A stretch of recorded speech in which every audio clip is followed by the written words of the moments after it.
kita lanjutin yang kemarin aja ya. Jadi yang kemarin sudah dibawa semua ya, catatan-catatan yang untuk kemarin. Karena yang kemarin yang kita nih lanjut yang terakhir ini sudah dari soal yang kemarin yang ada 3 alternatif ya, 3 alternatif kemarin. Yang pertama P1 saya aktifkan, P2 saya off-kan, terus yang kedua P2 saya off-kan, P1 saya P2 saya aktifkan, P1 saya off-kan, yang ketiga ini yang terakhir ya. Iya. Catatan kemarin. Nah ya. Yang soal kita kemarin kan segini loh ya. Ada P1, P2, ada A, B, cantilever. Bawah semua. Ya. Karena kalau nggak bawah susah saya menjelaskan. Nah, ini yang terakhir ya. Jadi yang 1 dan 2 sudah selesai alternatif. Ini tinggal yang terakhir yang 3. Oke, jadi kita lihat loh ya. Jadi yang ketiga itu kalau nggak salah gini ya. Itu terakhir alternatif ketiga. Catatan pertama. Mana catatan? Kemarin belum turun Pak. Loh kalau nggak turun tapi kamu nggak punya usaha untuk motokopi ke apa kek? Iya. Kamu bisa gimana bisa? Coba lihat yang pertama. Ini ya, Anda lihat ya. Yang ketiga, yang pertama, kedua, ketiga, lihat ya. Jadi yang pertama ini, yang kedua ini, terus yang ini seolah-olah kalau saya cari momennya, reaksi peletakannya, ini P2 dia berubah seperti ini ya. Ada MB, terus ada P2 bergeser, baru saya bisa mencari reaksi di B. Ini D, ini 2. Betul ya? Oke ya, jadi kondisinya seperti ini awalnya. Jadi awalnya yang biru ya, contoh soalnya yang biru B2 ada P2 ya. Sebenarnya ini ada A di sini ya. Tapi kalau ini alternatif ketiga kita terakhir ya. Kalau saya mencari reaksi pelotan di RB, maka muncul momen di sini ya. Ada MB, MB-nya sebesar berapa nih? Momen itu apa sih?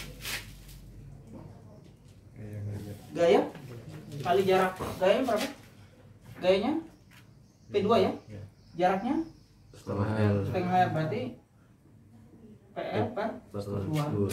Betul ya? Jadi muncul momen di B itu PL per 2 ya, dan P2 nya bergeser ke sini. Oke. Kalau kita sudah dapat ini, berarti RB nya sama dengan berapa? RB nya sama dengan P2. Iya tuh. Tuh ya. P2 yang nahan harus juga sama ke sigma ini kali. Makanya saya bilang senjatanya ini itu sigma vertikal sama dengan 0. Jadi kalau ini 1, ini juga harus 1 ya. Timbang dia. Oke. Nah, ini kan sudah kondisinya seperti ini ya, sudah kita dapat ya. Jadi yang tadinya kondisi yang biru berubah jadi merah ini. Jadi yang ini sudah hilang karena akan saya cari berapa sih RB-nya. RB-nya sama dengan P2 dan muncul momen ya. Oke, kita konsen di sini MB.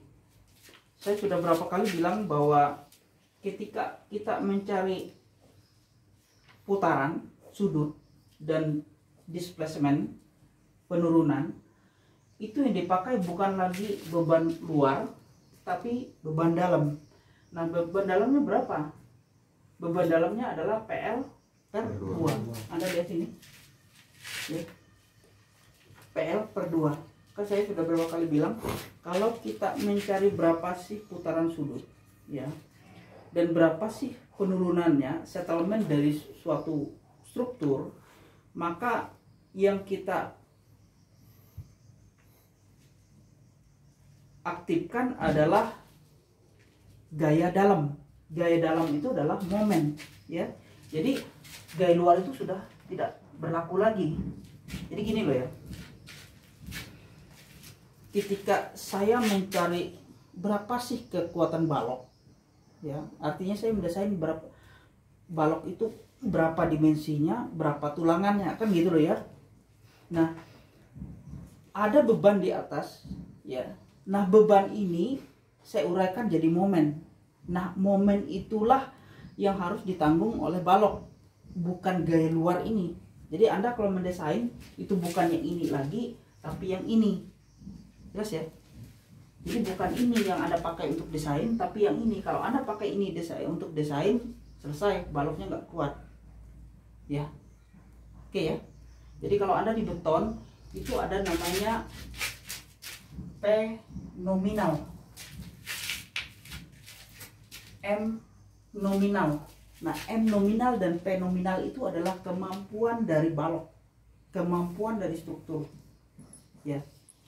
Kalau P ultimate, pernah dengar? PU, P ultimate. P ultimate itu adalah P ini yang diultimatekan. Ultimate-nya berapa? Ultimate-nya dikalikan faktor beban. Pernah dengar faktor beban? Beton sudah dapat? Belum, Mbak. Belum. Sudah dapat beton?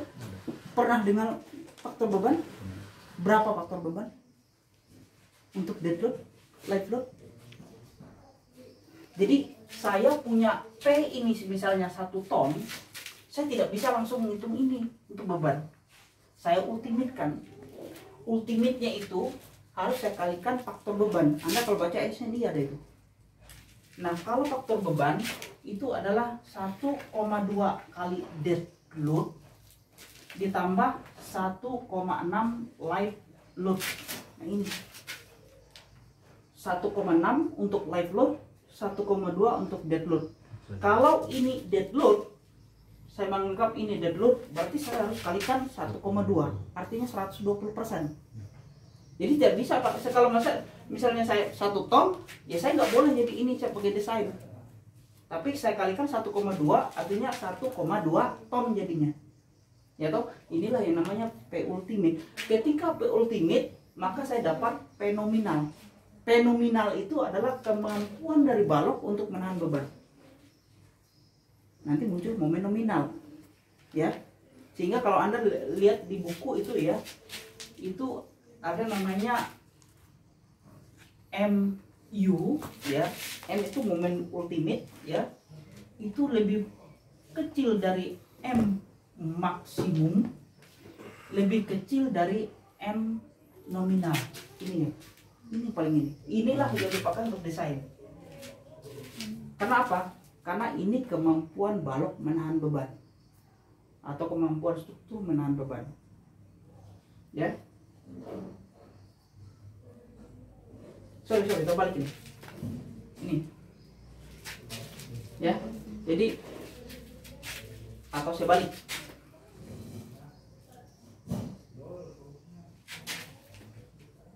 Ya. Balik. Jadi momen maksimum itu lebih kecil dari momen ultimate, lebih kecil dari momen nominal. Ya, jadi ini batas ini. Jadi kalau Anda mendesain, ya, kalau saya punya project ya, saya owner, saya bilang Anda desainkan saya struktur, ya, gedung. Nanti saya pakai gedung itu untuk menaruh benda yang beratnya misalnya 2 ton, ya. Nah, 2 ton itu adalah P maksimum, sama kalau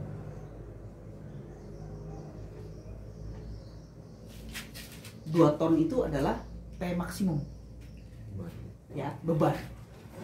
Artinya apa? Artinya ketika saya mengatakan itu 2 ton, itu tidak boleh lebih dari itu. Ya. Artinya beban saya setar bebannya 2 2 ton. Nggak boleh lebih dari itu. Itu artinya P maksimum. Ya. Di bawah itu nggak apa-apa, tapi jangan lebih dari itu. Itu syaratnya. Nah, ketika saya sudah dapat 2 ton, Anda sudah dapat 2 ton ya. Saya sudah bilang saya punya beban nanti di gedung saya itu 2 ton. Nah, Anda harus ultimate kan. Tergantung nanti beban itu. Anda tanya, itu Pak beban light load atau dead load? Kalau saya bilang itu bebannya di situ aja, tidak boleh berubah-ubah pindah-pindah. Artinya apa? Artinya dead load. Tapi kalau dia bisa bergeser itu light load namanya. Ya. Jadi itu beban seumuran di situ. Nggak boleh berubah lagi. Nggak boleh pindah. Artinya dead load. Artinya saya harus kalikan 1,2. Jadi saya naikkan lagi 120%. Oke? Saya naikkan 120%. Nah, maka saya dapat P ultimate. Ya. Ketika P ultimate saya dapat, ya, maka saya bisa desain. Desainnya ini saya momenkan dulu. Ya. Saya momenkan. Maka saya dapatlah P nominal. Jadi apa? P nominal itu adalah kekuatan dari balok atau kekuatan dari struktur yang Anda desain tadi, yaitu batas terakhirnya. Ketika melewati P nominal hancur. Tapi suatu saat 2 ton, ya saya bilang tadi 2 ton di sini. Suatu saat saya ngeh misalnya masuk 3 ton, ya ternyata alatnya itu 3 ton, masih kuat, ya karena dia masih di bawah ini, masih di bawah ini. Anda bayangkan 2 ton saya kalikan 1,2 berapa? Masih di sini kan? Ternyata kemampuan struktur fenomenalnya lebih tinggi dari itu. Kenapa? Karena ketika saya mendesain itu ada rumus ya. Kalau Anda mencari di beton itu cc itu sama dengan 0,8 ya, 0,8 kali FC prime kali B kali D. B itu adalah lebar balok, D itu adalah tinggi serat atas balok ke center line tulangan. 0,8 itu keberanian Anda. Kalau di buku Anda lihat 0,8. FC prime adalah mutu beton. Sekarang pertanyaan saya, kalau Anda berani 0,8 monggo silakan. Tapi kalau tidak keberanian Anda bisa kurangi ini 0,7. Artinya apa? Artinya Anda masih punya space 30%. Anda bayangkan di sini. Jadi Anda punya space. Kenapa bisa seperti ini? Kalau saya tidak percaya pada orang yang bekerja, ya, saya tidak bekerja. Oh itu pekerjaannya nggak benar, nggak bagus dia. Oke, saya 0,7 aja deh. Artinya kemampuan balok, ya, hanya terpakai 70% dari kemampuan aslinya. Kan turun lagi. Makanya ini, ya. Jadi P ultimate itu 3 ton, ya misalnya apa? Tadi 2 ya kalikan 1,2 ya, ternyata yang 1,2 berarti 2,4 ya, 2,4 ton ya, itu hanya kepakai 70% dari kemampuan dari beban. Jadi saya punya space 30%, saya tahan itu 30%. Karena masalahnya apa? Saya takutnya nanti pekerjaan error. Saya misalnya FC prime saya udah tentukan 25 MPa. Ternyata yang datang hanya 22 MPa. 30% saya punya space. Artinya, tapi kalau datang 25 bagus. Jadi saya pegang 30%. Nah, ketika lebih dari 2,4 masih kuat. Iya, karena saya masih pegang 30%. Nah, itulah dalam desain. Jadi desain itu berlipat-lipat sebenarnya. Ya, tidak. Jadi kalau sampai struktur itu failure atau gagal struktur ya, itu memang keterlaluan.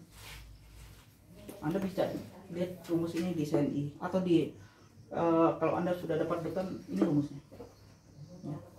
0,8 kali FC prime kali B kali D. Ya. Hanya 80%.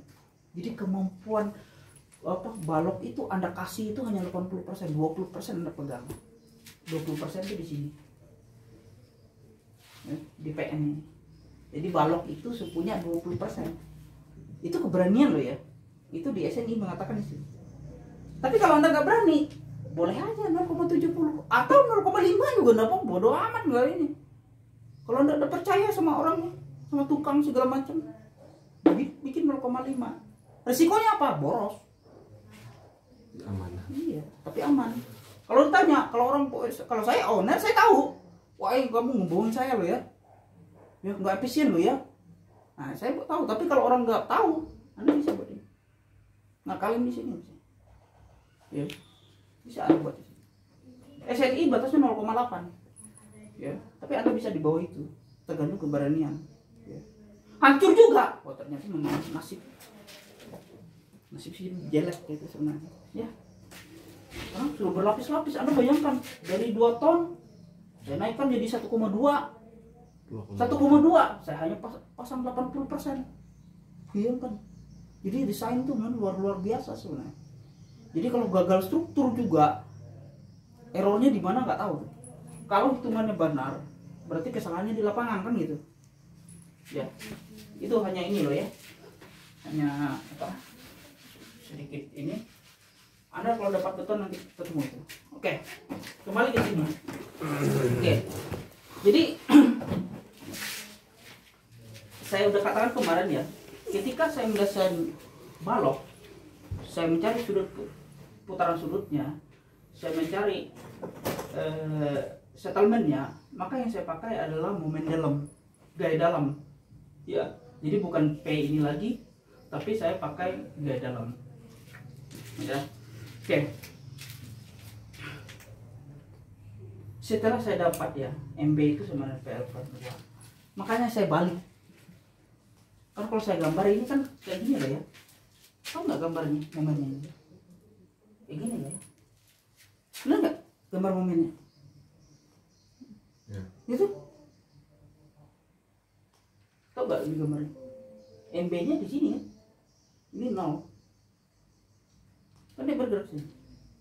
Saya sigma momen dari sini. Oke? Nih.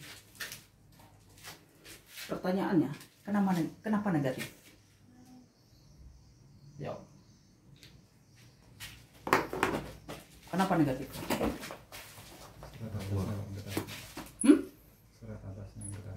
Serat atas tertarik. Serat atas tertarik. Yang lain? Momen itu apa sih yang dilihat? Anda bisa menentukan positif negatifnya apa. Anda udah masuk terakhir loh sekarang. Ini matrix 1. Apa yang dilihat? Yang di belakang. Sudutnya. Sendiri. Hah? Apa? Anda masuk ke instruksi 1. Dulu sama saya. Masuk. Anda buka catatan.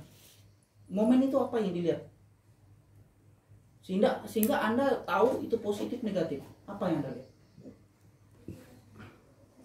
Gayanya. Ya, momen itu gaya toh. Gaya dalam. Apa yang dilihat? Enggak, gini loh ya. Saya tuh terus terang aja ya sama mahasiswa ini. Saya kadang-kadang apa ya? Kalau saya tidak bilang Anda, saya ketanggungan loh ya. Karena ketika Anda salah, ya, masuk penjara loh Anda. Enggak benar loh Anda. Itu hati-hati loh momen ini. Ketika Anda menentukan tulangan, ya, Anda menentukan tulangan apapun dia, mau balok, mau kolom, mau apakah, mau irigasi, mau dam, mau apa, mau jembatan, yang Anda tahu harus momen dulu. Dan momen itu ada positif, ada negatif, ya. Nah, Anda bisa menentukan positif itu apa, negatif itu apa. Ketika Anda salah menentukan loh ya, Anda salah menentukan penjara loh Anda. Bener, ya. Nggak main-main loh ini. Ya. Kalau ini aja Anda nggak tahu, silakan bener. Ya. Bahaya loh Anda. Ya. Nanti Anda petantang-petenteng bawa sarjana teknik loh. Orang gini loh ya.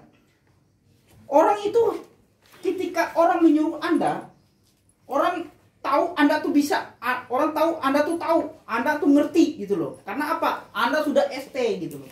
Tapi cilakanya Anda nggak ngerti. Ya, nggak usah jauh-jauh Anda desain perencanaan, nggak usah. Anda ngawas aja ya, ngawas saja. Kalau Anda tidak mengerti, kesalahan itu bukan di kesalahan tukang, tapi kesalahan Anda sebagai engineer gitu loh, engineer pengawas. Kalau salah Anda menentukan di mana tulangannya, selesai, struktur Anda hancur. Makanya untuk menentukan momen positif dan negatif, Anda harus tahu apanya yang dilihat.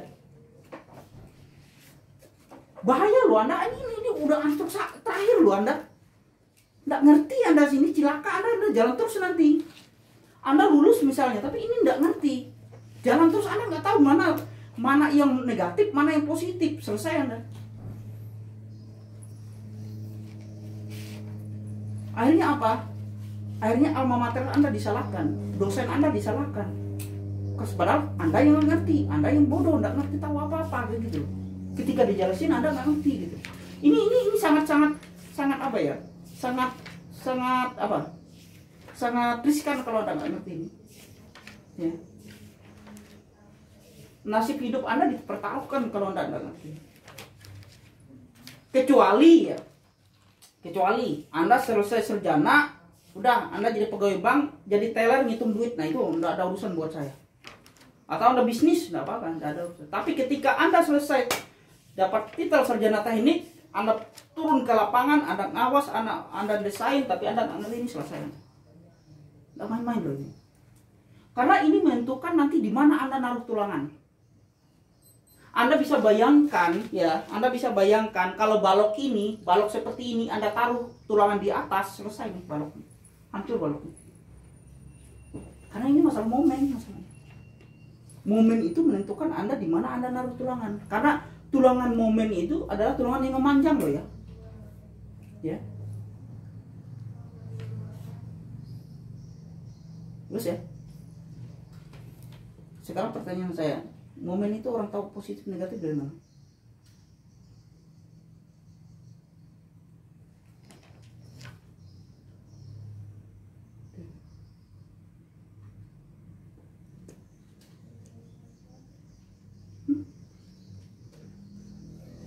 Anda udah ansur terakhir loh sekarang. Prihatin saya kalau kayak gitu. Ini metek 1 loh menentukan momen itu. Saya dulu waktu pertama kali masuk ansur 1, saya bilang, ada saya catatannya, kalau Anda menentukan momen harus dilihat ini, kalau Anda menentukan lintang lihat ini, kalau Anda menentukan normal lihat ini. Kan itu dulu ansur 1 saya. Anda catatan nggak pernah dibaca masalahnya. Itu bahaya buat Anda gitu loh. Jadi kalau terjadi apa-apa bukan salah orang, Anda yang salah. Ada itu. Ansur 1 ada. Coba Anda waktu pertama kali kita masuk, saya sudah jelaskan dulu. Momen itu dilihat kalau dia positif kenapa, kalau negatif apa. Kalau lintang dilihat kalau dia negatif apa, dia positif apa. Ada dulu waktu pertemuan pertama saya sudah sampaikan ini. Untuk ansur 1. Saya seharusnya di Make 1, di Make Ban 1 kemarin Anda dapat ini. Makanya gini loh ya. Anda itu tidak mengerti, nggak paham, tapi hanya hafal. Kalau Anda paham seumur-umur Anda ini. Saya 24 tahun masih ingat saya, karena saya paham. Momen itu apa, bintang itu apa. Nah ini jadi pertanyaan saya, kenapa dia negatif? Ini menentukan loh negatif ini. Nggak main-main loh, Anda dapat negatif itu negatif kok kenapa negatif? Karena itu menentukan desain Anda nanti. Ketika Anda mendesain balok ini, Anda lihat ini tanda ini. Ya.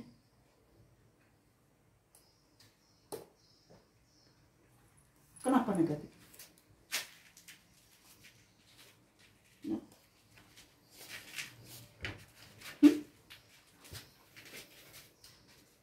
Bahaya loh. Kenapa? Bebannya ke bawah, Pak. Beban ke bawah, ya pasti ke bawah. Semua beban ke bawah. Karena dia gravitasi. Nggak ada beban ke atas. Apa tadi? Momennya di atas. Enggak, negatif tadi kenapa? karena serat atasnya tertarik. Dengar ya, ya, ya. Jadi momen itu Anda catat loh ya. Untuk melihat momen itu lihat serat. Kenapa lihat serat? Karena beton itu lemah terhadap tarik, kuat terhadap tekan. Makanya saya bilang, jadi momen, ya ini Anda ingat sampai kalau bisa sampai mati loh ya, ingat, kecuali amnesia loh ya. Momen itu yang dilihat adalah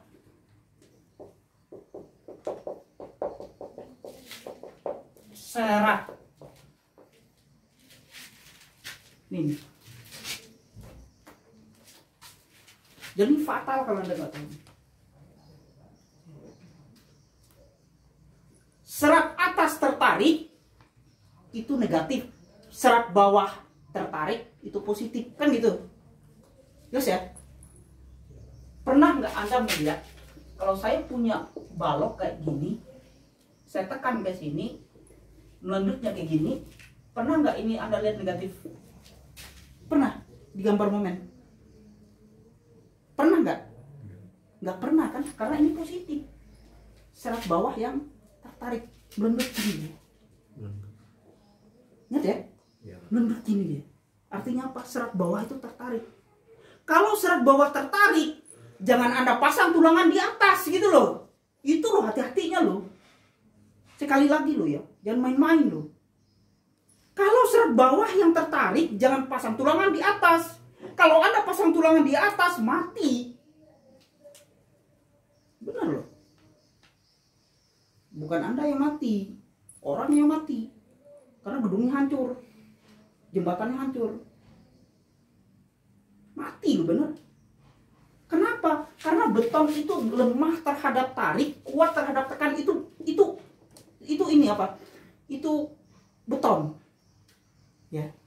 Beton itu lemah terhadap tarik, kuat terhadap tekan. Nah, kelemahan tariknya itulah di cover oleh tulangan. Itulah guna tulangan, bukan main tulangan itu bukan sok-sokan aja, enggak dia.